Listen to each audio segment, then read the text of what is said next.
I am back with Jamie Grant from Thomson Reuters, and we're here at the Breaking Rates show. Jamie, thanks for joining us here at TabbFORUM. Thanks for having me. So we've been talking a lot today at the show about the electronification of the markets, especially the fixed income markets. And part of that is, of course, the front end. How are traders, how are people in the markets going to be, taking all of this data in? From Thomson Reuters' perspective, what are you seeing that's really important for today's market participants to understand about the new electronification and how they're going to get on top of all this new data and analytics they need to get up with? Yeah, it's a great question, and some of that's been coming out in the forum already. Just the notion around data being key from valued, trusted sources such as TradeWeb, big part of that, and the intraday movements around the capital markets in general. By and large, being able to, whether your mandate is around relative value or alpha generating strategies, being able to quickly model those up and and look at those intraday changes in a meaningful way, having I guess interfaces that really transform those some of those complex strategies into easier to understand interfaces is really key. How disruptive is this change being on the markets? I mean, most people think of bond traders, fixed income folks as being sort of very stable, not much has changed in the market. Pick up the phone. We're rapidly moving into a new world with this type of electronification in this marketplace. How is the market taking this, and where do you see demand, and what type of tool sets, what type of analytics do people really want now? So in some segments, there's it's gone to a lower touch kind of space, right?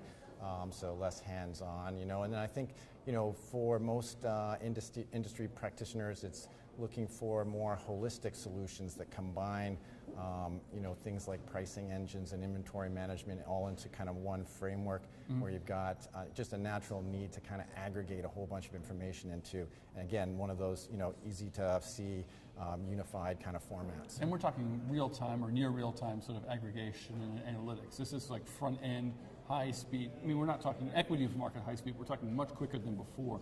Not batch processing overnight. Correct? Right. Yeah. Just the developed economies are all kind of moving that way in the capital market space, the capital markets in general. And I guess we're going to see even more need for this as Washington continues to taper. The tapering program is about to really they're about to get involved with that. We're going to see lots of changes in Washington. Is that going to sort of mandate more of this type of technology? Absolutely. I mean, it's going to knock on the longer part of the curve as well as right down to the very front end. We were talking a little bit about the emphasis around the repo requirements there. Right. Central banks owning so many securities.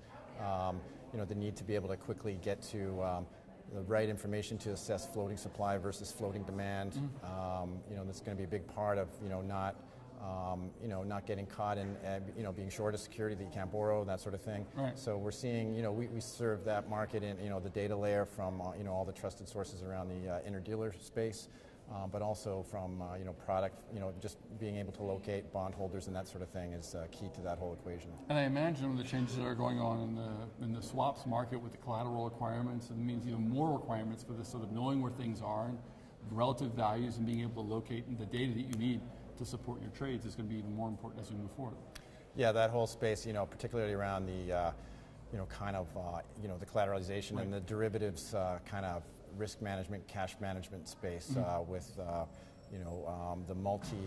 multi-curve framework that's required there to be able to account for that business. It's a big part of what we're doing within our swap pricing analytic. And yeah, I mean, how is TR approaching this? I mean, this is a very complex problem. We're talking about some major complex algorithms to run the CVA, things like that.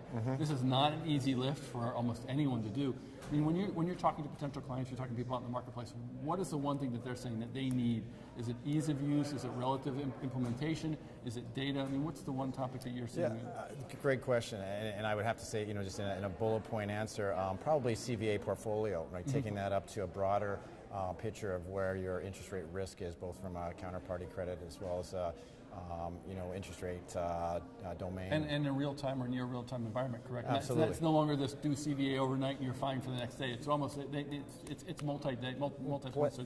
And that leads to the kind of basis between maybe CME, LCH, right? And we're looking at interfaces there where we can. It's complicated. It's hard to do, but we're moving down the road where we want to try to shed some light on where the path of least resistance is around the execution piece of the equation. Well, Jimmy, thank you very much for joining us today at the Breaking Rates Show, and I think we're going to see a lot more of this as we move forward. Markets get more complicated, they get faster. It's going to be more important. Thanks for having me. Thank you.